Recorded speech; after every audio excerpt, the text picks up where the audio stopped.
So with volume 12 of DanMachi, there were some things that I noticed in volume 11, and I just want to make a note on this because if I didn't, it just wouldn't feel right talking about volume 12, particularly because this is very much tied into volume 12 and volume 11. In volume 11, I asked a question to the viewers about something that was mentioned in volume 11, and the context to it written in the actual light novel itself was very confusing because reading the actual sort of synopsis of volume 12 and then of course reading volume 12 and the entire point of what volume 12 is about and the story and Bell's growth and sort of transformation when it comes to his new power-up slash level.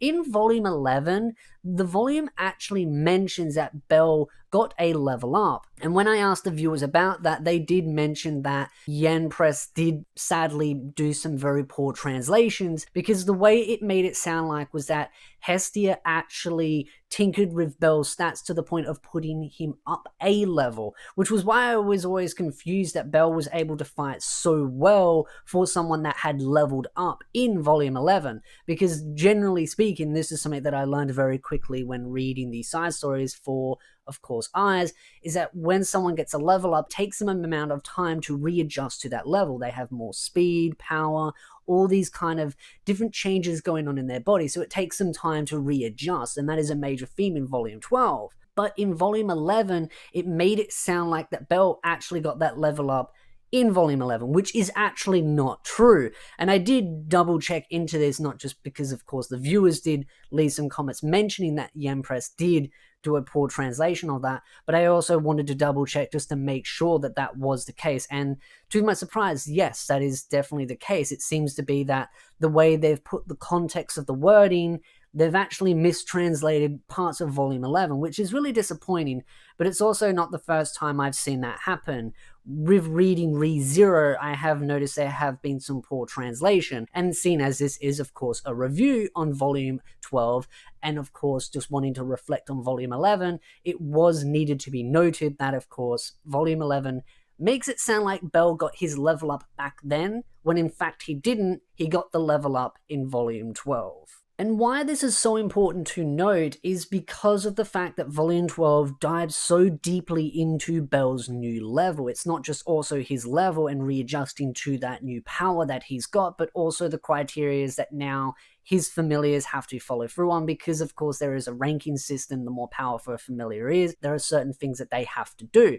And of course, Hestia's familiar is now in that criteria where they have to do certain things, which involves exploring unknown levels and just sort of not just discovering new levels, but also minerals, ores, just different things that are hiding amongst the actual dungeon itself.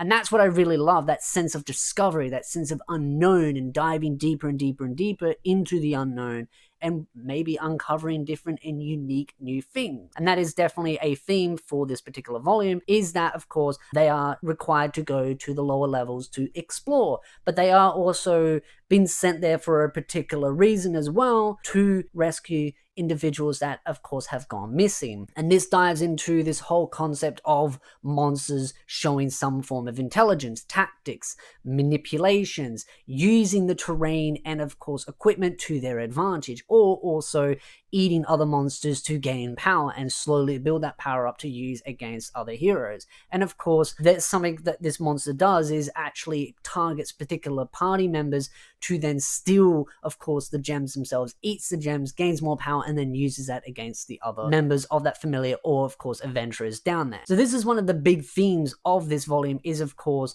monsters evolving. Of course, there is a talking mermaid, which is definitely the main highlight of this particular volume, at least for me. I really loved her. I thought she was really cute, heartwarming, and just the way she interacted with Bell. But that also being said, this also really dives into not just Bell's growth on a particular power scale and him sort of overcoming the major things that happened in volumes 9, 10, and 11, but also the other members of the familiar as well, particularly Lily. Lily has to make some major decisions. They are doing this sort of adventure down into the dungeon, and then of course they are separated from Bell. The other familiar members are fine in the sense of they're all together, but Belle's the one that's been separated. And so Lily has to make very clear and decisive decisions without having Belle there to be as backup. And that definitely throws her in a bit of a headspin. She definitely sort of gets on a bit of a unsteady footing on what she feels is right and wrong, and definitely it clouds her judgment because, of course, of her feelings towards Belle. And this just allows her to gain that bit more of growth,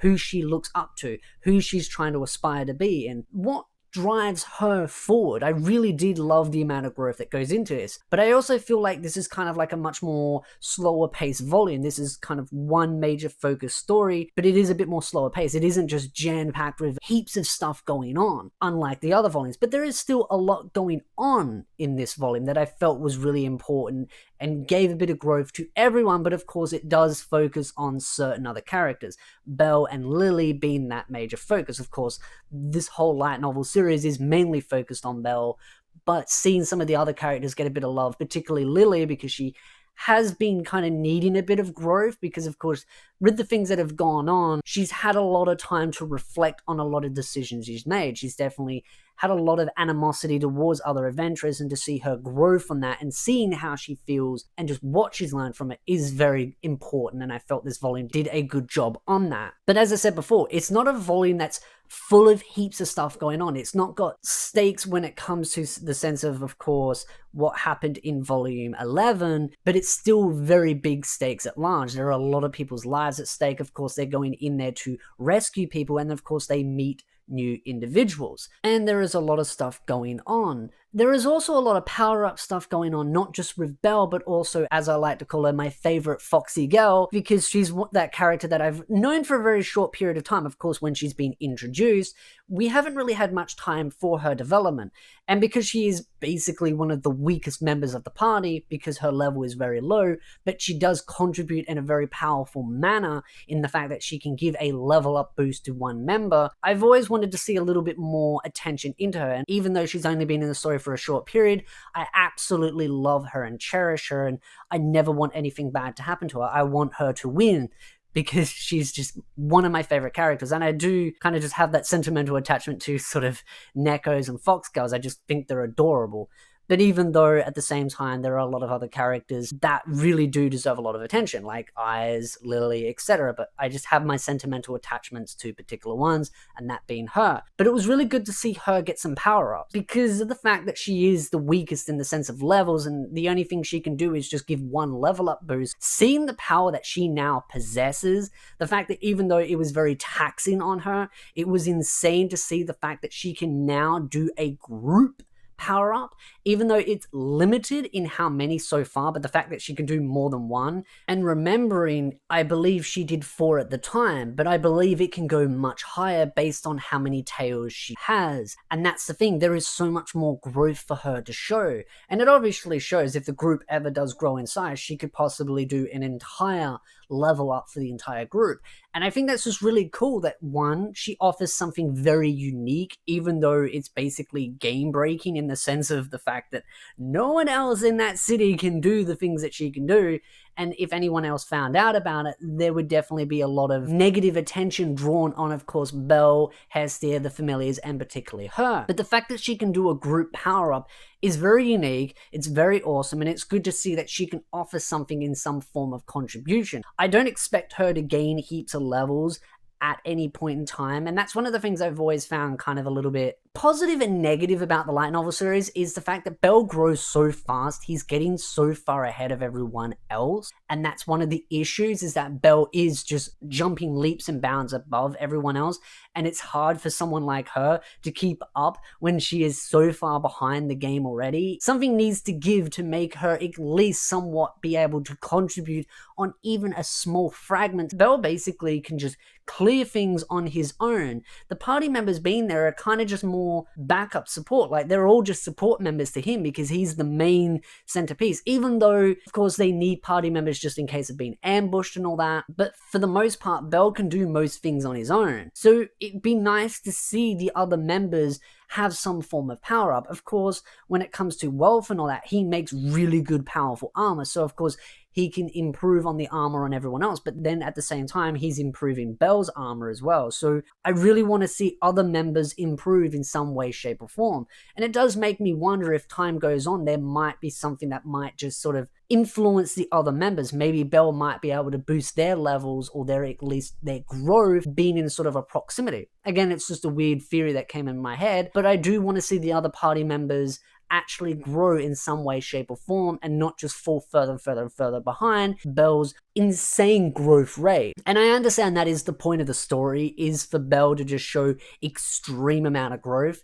But as much as that can be really interesting to see Bell just jump leaps and bounds above everyone else and catching up to Eyes, it does leave me wondering if he's going to get too far ahead of everyone, and if maybe that's something that the author is wanting to sort of dive into as a story aspect, or if it's something that might kind of have a rebound effect where then the author needs to actually put things into place to allow the other members to grow. I'm very interested to see where that goes, and I'd love to know your thoughts in the comment section down below, what your thoughts on that are, whether I'm just sort of panicking too much, or if this is a concern that other readers have wondered as well. But this volume definitely is interesting, because again, as I mentioned before, these monsters have definitely shown intelligence, whether they talk or whether they just show some form of learning from mistakes, just learning from the little things and being able to use the terrain, armor, weapons, or formation, or even adventurers to their own advantage, and being able to overcome certain fights. Of course, the Xenos.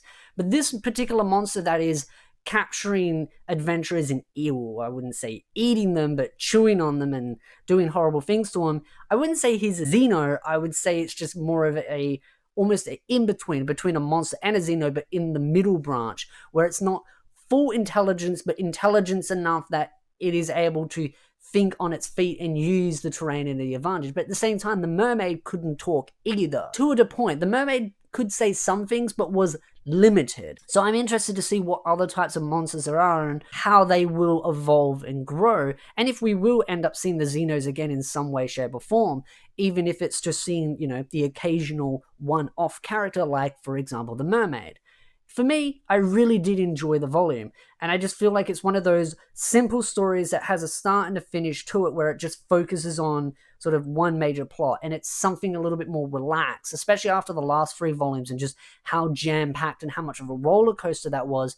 It is nice to have something a little bit slower paced to kind of build up to what could be coming in the future.